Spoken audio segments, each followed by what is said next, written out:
Operation Manager at Fair Planet. And to his left, we have Santosh Atavar, who is the ISF Vice President and Chairman and Managing Director of Indo-American Hybrid Seeds. And to my right here, we have Innocent Namuhoranye, who is the President of the National Seed Association in Rwanda. And I'm going to ask all of you to introduce yourself and your interest in this topic. I'm going to start with you, Khaoula. Thank you so much. My name is Khaoula Fragniere. I'm the ISF Regulatory Affairs Manager, and within this context, I'm leading various initiatives of ISF around seed resilience. Thank you. And next, can I ask you, Innocent, to introduce yourself, please? Yeah, thank you. My name is Innocent Namuhoranye. I'm the chairperson for National Seed Association for Rwanda, which is an organization that's representing the private sector of Rwanda. Thank you. Thank you. And Santosh, can you introduce yourself, please? Yeah, thanks, Claire. Good morning, everyone. I'm Santosh Atavar, Arthur Santosh Atavar, and I run a family business that's going to be 60 years old next year. Mm-hmm. And in addition to that, I'm the ISF Vice President. So thank you. Thank you. And last but not least, Alon. Thank you, Claire. I'm Alon Haberfeld. I'm from Israel. I'm the Operations and Technology Manager of Fair Planet. I've been with the organization from the start, not 60 years, only 12. But we are working for 12 years in Africa and since the last year in Rwanda. Wonderful. And we're going to talk all about that as our focus for today. Khaoula, I'm going to come to you first. So to set the scene, why is building seed resilience so important? That's a very great question. So we need to build a resiliency system to enable a resilient, sustainable food system. And we need that system to withstand the test of the time, which means geopolitical situation, unpredictable weather conditions like what we are having now with climate change, and also pandemics like COVID, which might disrupt the supply chain. And at ISF, we have this seed resilience initiative is really important because our vision is to provide high-quality seeds, seed choice to all farmers locally, leaving no one behind. So this is really high on the ISF agenda. And of course, we've had lots of panels at the conference. Exactly. I hosted one with the World Seed Partnership. Can you share a little bit about some of the other partnerships and initiatives that ISF is involved in? So ISF has, as you've heard yesterday, on the first day of the Congress, is have an initiative with the World Seed Partnership, which encompasses 5 organizations, international organizations. ISF is one of them. We have OECD, ISTA, and UPOV, and the World Farmer Organization. And this has been a long-standing partnership since more than 10 years now. And we are working together towards really a common goal, providing the enabling mechanism in all the countries regarding policy or high-quality seeds to the farmers.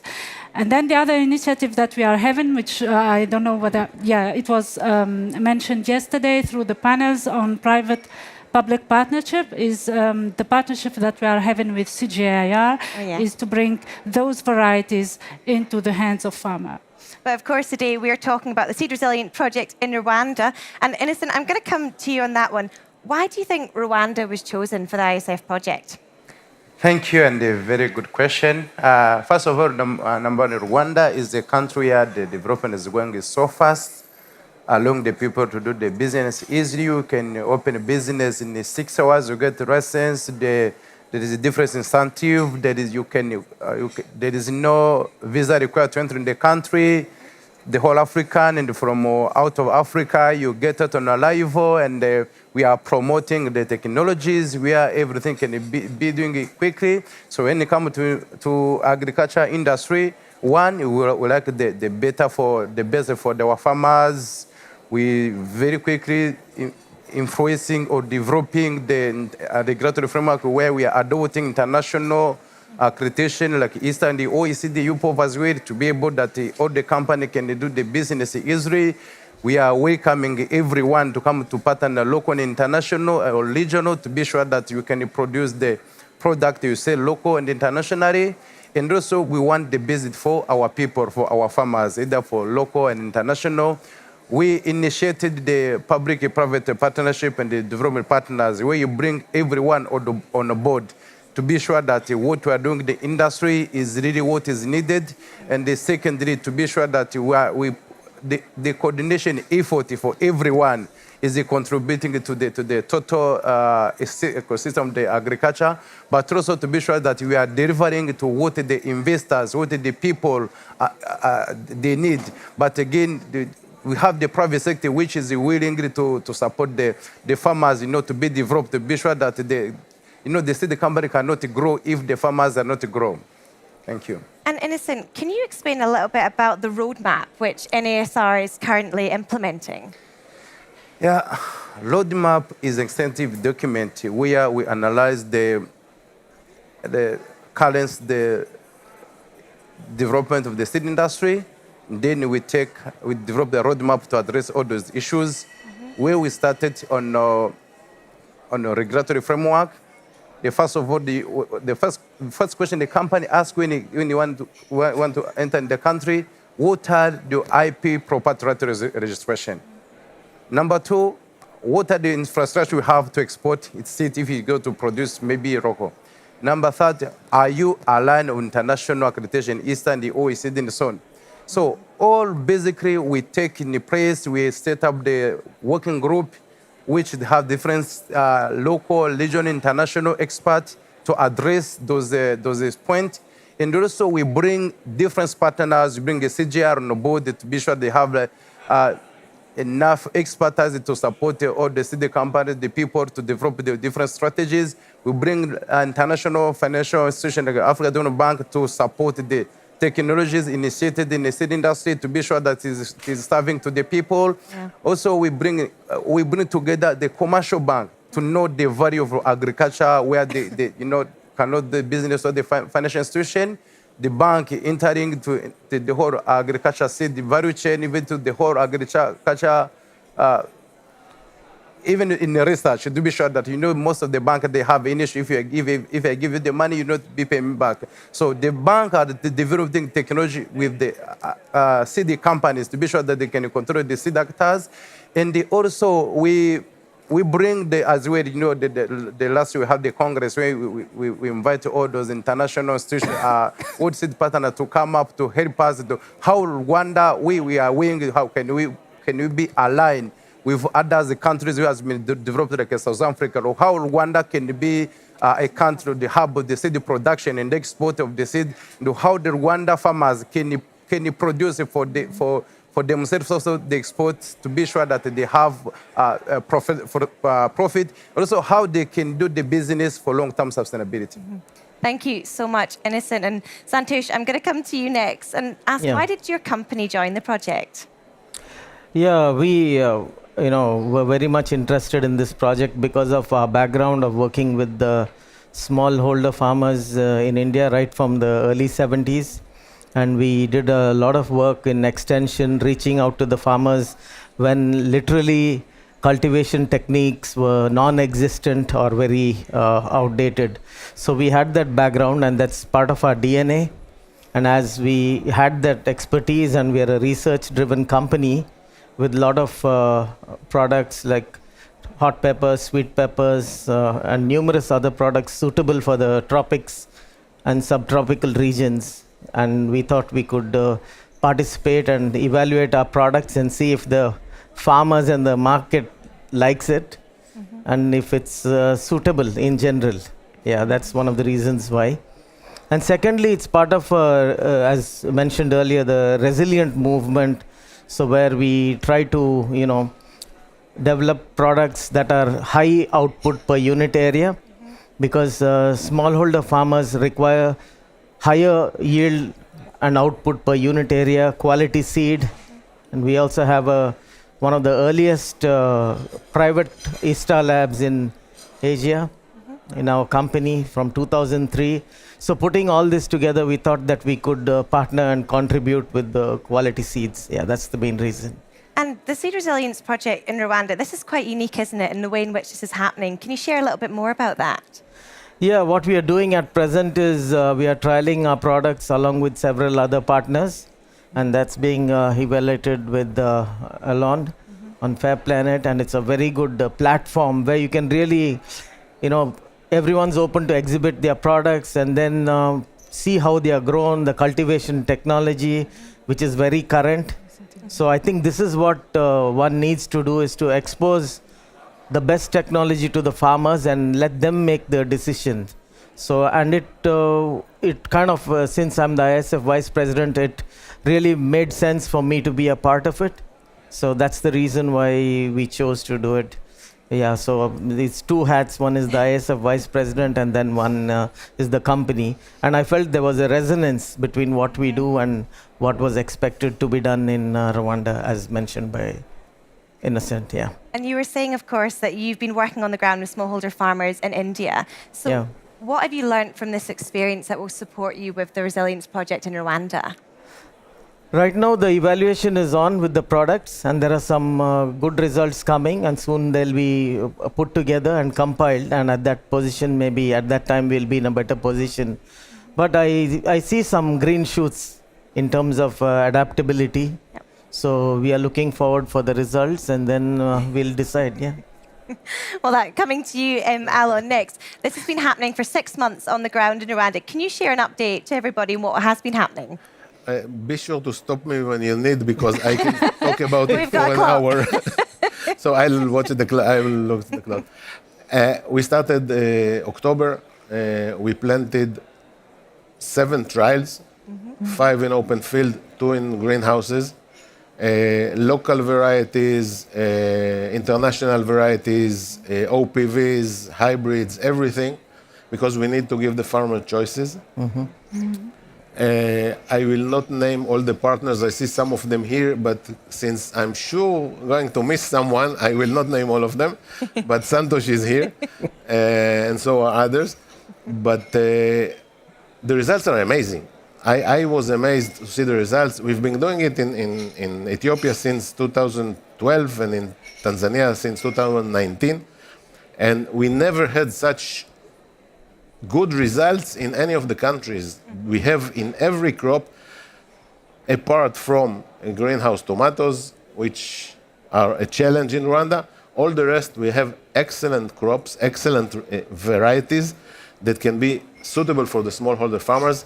And to my surprise, not all of them are hybrids, not all of them are international. Some locally available varieties are also excellent, and just by using good agricultural practices, you can double the yield or even more. So we are very, very enthusiastic, and we are going to repeat it because, you know, you cannot trust one time. Yeah. So everything will be repeated on our validation trials. And if everything works according to plan, we will have at least 5 or 6 segments that we will be able to introduce to farmers the technology, the protocols that we are developing, together with seeds that we will be able to recommend. So this might take place end of this year or maybe season 2, early 2025, which is much faster than I anticipated. So it's very exciting. Next season we will also have more partners. So lots of fun. And I believe there's been a recent development with the World Veg Centre. I was getting to that. Thank you. We signed an MOU with the World Veg Centre. It's through the ISF team. Whatever. But now we have an MOU with World Veg Centre. They are sending us, I don't know if it's varieties or germplasm, but we will be able to because one of the problems is disease, and they have breeding in Taiwan, I believe. Yeah. And they have a lot of disease resistances that are unique to the tropics, and we will be able to test it in Rwanda, which will be excellent. This is open source genetics, so later they will need to find a way to market it. But again, it is for the farmers, because if we can find something that is open source and then good for the farmer, this is a win-win for us. And coming on, just picking up from that as well, I'm going to come back to you, Khaoula. How important are enabling policies to make sure the seed is available for farmers? Yeah, it's very important. As mentioned earlier by Innocent, you need to have this policy framework and the regulatory space within the country. So you have for IP rights, you have plant breeders' rights, UPOV, adaptation to UPOV convention. That's important so that the industry come with their innovative material to the market. You have afterwards, of course, quality seeds. Quality is related to ISTA and OECD rules at the international level, especially that Rwanda made really the wish to become a seed hub. The government of Rwanda made that wish to us, and that's the idea why we are having Rwanda as a pilot project in this space that we want to scale up afterwards. We believe it will be a really positive project, and we have already very positive results from the first trial, and the collaboration with NSAR is really on the way, and working with the government as one, all of us towards one common goal actually is just the farmers, right? The farmers need locally adapted varieties and choice for farmer, either from open access varieties or also from industry variety, either international or local. And what is needed for, I guess I'll come to all of you on this, what is needed now moving forward? It's been 6 months that this has been in place, but for this to be a success, I'll come to you, Innocent, on that first. Number one, all the success is the total for all the parts, what you are doing, what am I doing, what the center is doing, for everyone to have with the one common goal. So we need everyone to support this initiative. It is most important for all our farmers over the world to have the better genetics, the better seed, and also to have the food to eat. Number two, we need the all local, regional, international to have the common understanding on how we can collaborate together to expand our markets from local, regional, and international. If you have maybe 100 million people, if you go to trade for 1.5 billion until the whole about 6-7 billion, that will be interest for everyone, for the business people and investors. Number three, we need also the support or the involvement of the city company to go on the ground to increase the agricultural practice to the farmers. You know, the farmers, they are willing, they want to get the best, but they don't know how to get it. So it requires a clear roadmap for the city companies or the initiative, also to look at it and understand how they invest in the corporate social responsibilities, to be sure that if they want to develop a market, what they are doing on the ground with the farmers, to be sure that, for example, if you show me that you have the best product, where will I get it? So it needs alignment from breeding of the varieties until to certify the seed. Also from the certified, meaning from the seed companies who are trading until to the farmers, the whole entire value chain should be a whole ecosystem. Again, I come up on how we get the better yield. You need to know how, first of all, you need to buy a better seed. You need to know how I go to do your farming. You need to buy also appropriate fertilizers and the chemicals. You need also how to use the whole, it's a total, success is a total package. Thank you. Thank you, Innocent. And I'll come to you on that one in terms of what it looks like, what for success for the project. I think, first of all, we need to look at data that's coming out compared to the existing data and checks that are available locally. And then we got to compare the data with the trials after usually there are 3 seasons, I was told, in Rwanda, 2 rainy seasons, and then the so-called dry season. So once you compile data, I think we'll be able to find out which variety, product, hybrid is suitable in which season. And then we got to get into the science part of it in terms of the resistances and the fruit quality. Ultimately, it's also as we've seen in India and many other parts, it's the same thing. The acceptance at the buying level by the merchants who transport it across markets or local consumption. But usually the trend that's emerging now is along with local consumption, farmers are also being encouraged to produce more products for moving across boundaries, maybe to other neighboring countries or even abroad. So I think in the long run, this sort of movement is really going to gain momentum. I'll give you a quick example. In hot peppers, for example, we've been seeing very small countries are now starting to grow and process Chinense varieties. Like commonly used is capsicum annum, but the Chinense, about 350,000 Scoville units, those sort of products are gaining a lot of prominence for processing. So our team is also finding out where it's ending up because it's very hot. Maybe it's being used in blended sauces or whatever. So like that, there could be numerous opportunities for, hybrids, varieties, and even orphan crops, not only to be consumed locally, to, also be sent overseas or to neighboring countries. So ultimately, what data we generate out of this and the evaluation will determine the way forward. So we are really excited to look at the data now. Regardless of which company or which partner, it's what data we generate and is it good enough. So we are waiting for that, yeah. Thank you very much. On the data side, Alon, what would you add to that?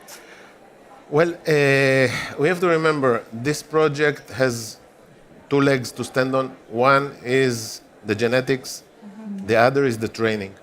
Yeah. And judging from our experience in Ethiopia, when you talk about the cost of this project, 20% is the cost of the bringing and testing the genetics. 80% is going down to the villages training farmers. Yeah. So a lot more resources will be needed for the second round of this project. And here we need the support of everybody in the ISF. And not only partners that we do work for, but also others that can support this project, because in the end of the day, we want to do good. The seeds are the vehicle, but the idea is an aid project. So anyone that would like to contribute is very welcome. We also try to generate interest of international foundations.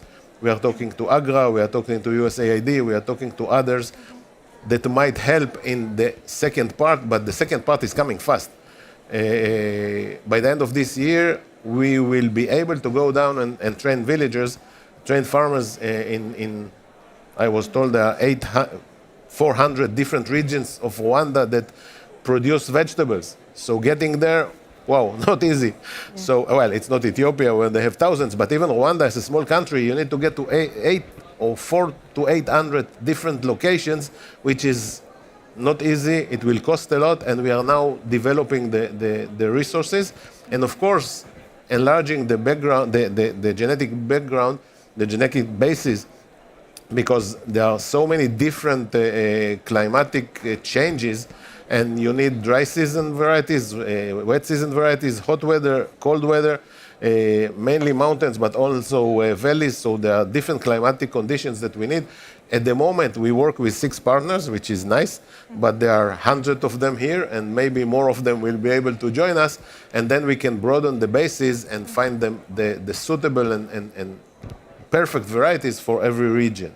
And just picking up on the training element there, how is that practically going to be implemented? I know that's obviously you're talking about the second round of funding. Will you be collaborating with local partners on the ground? Yeah, we are looking to collaborate with local partners because we cannot build the system for a country. So there are locally available partners, either from the government, through RAB. We are working with RAB, and RAB is really the main force behind this project.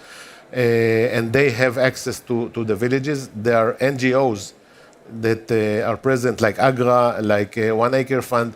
So we are discussing it with everybody to try and bring together a joint project that will bring the force of the ISF, which is the genetics, with the force of the local organizations that can go to the villages and help us do the training. We will develop the know-how, but they will help us bring it to the farmers. Very interesting. Thank you. And Khaoula, I'm not going to lose the opportunity to ask the same question to you about what is needed for the project to be a success. This project is a multi-stakeholder engagement, right? It's between ISF, between Fair Planet, between also NSAR and also other international organizations to build the whole ecosystem around farmers' choice, quality seeds, and so on. And putting the farmers really at the heart of the equation. So capacity building is a key. Data, more varieties, more trialing, because they want to see, without seeing the the variety, the new variety, how do they evolve? There is no go. The second thing is also we are working on the supply chain mechanism. How can farmer access this variety at the retail space? And the last one is with the policy side. So it's all together. And for me, it's about trust, cooperation, good cooperation, and people. It's about people and teams. We are a lot working together, and finally putting the farmer trust also into what we are bringing to him. It will make a success story and we'll scale it up, I'm sure. And obviously, it's been 6 months on the ground so far. How long do you anticipate for this to be going on for? Of course, you're talking about the second round, the training element coming in. And what happens next? Are there other countries you're hoping to roll this out to further? And who would maybe like to take that question? Maybe you, Alon? Well, I can take it. This is a pilot. When we signed the MOU with ISF, we said it's a pilot. Rwanda is small enough to see if seed can be a vehicle for change. A change in livelihood, change in food security. It's not the end goal. Rwanda is sorry, innocent, but it's too small to be the end goal. It's a goal, but we want to go further. We want to go to Africa. It's basically, somebody said yesterday, it's not Seed Project Rwanda, it's Seed Resilience Africa. And the idea is to see how we do it in Rwanda, because the seed sector is powerful, because the government is involved, because farmers are interested. But we want to take it further to other, we will learn a lot from this pilot, but we want to take it further. The project itself is planned for 5 years. It's not a 1-year project, it's a long-term project. So in Rwanda, we're talking about at least 5 years. In Ethiopia, we've been 12 years working and we're still not even halfway. But, well, it's 220-something million, so it's a little bit bigger than Rwanda. But the idea is to work in Rwanda, to make a change in Rwanda, and then go to other markets out of Rwanda. And I just guess in the last couple of minutes, I'd come around each of you and just ask, what is your call to action, so to speak, to those listening online, those in the studio here today? What would you like your message to sort of land with them going forward? Innocent, I'll start with you on that one. Thank you. One is effort of everyone to develop this seed industry, because no food, no seed, no food, no life. Number two, we need to call everyone to participate in this effort, which is bringing the best to the people. Number three, we need also all international institutions to continue to collaborate with the private sector and also to be part of. This project is a part of the strategic roadmap we developed for 7 years, where we believe that in 7 years, 5 to 7 years, African market will be unlocked. I can have product I cannot sell anyone in any countries. We want a large market. Number four, we need just, again, always looking for sustainability. If I build something today and do not be there tomorrow, all effort will be meaningless. Long-term sustainability is most important to have the better future for everyone. Thank you. Thank you, Innocent. And Santosh, I'll come to you on that. What message would you like to leave behind and land with the audience? I personally feel that more such efforts are required in other geographies. It should not be restricted only to Africa. It's also Asia, South America, and many countries where we can improve. We have to look at, as individual seed companies, what we can do to improve the overall situation of the smallholder farmers, because there are a lot of them and they need a lot of technology. We just finished the organized chaos session and we had a lot of findings, technology that's suitable to them via cultivation methods or its superior genetics that can help them to compete. And these opportunities exist across the world as we speak, because you can still look at the numbers. Around 750 million people are still hungry, and that number hasn't really gone down. Yeah. And I feel that's an area where the opportunity exists. Another thing is also orphan crops as another option for similar situations where it ties up with the nutrition requirements. So I think there's a lot that can be done and achieved. And if we all break it down into tasks, we can all work in our areas, some of them global, some of them local. But ultimately, the idea is in a period of, over the next few years that we get more traction and tangible results. So I think this is just my point of view. Thank and you. This is the call to action. Thank you so much, Santosh. I'm sorry, I'm not going to be able to come to you on that because we are unfortunately out of time. But thank you for sharing. We're 6 months into the project. The results sound to be being really impactful and positive so far, and really looking forward to seeing how this moves forward in the next 4 years. Thank you Thank all you for your very time much. today. Thank you. Thank you, Claire. Thank you very much.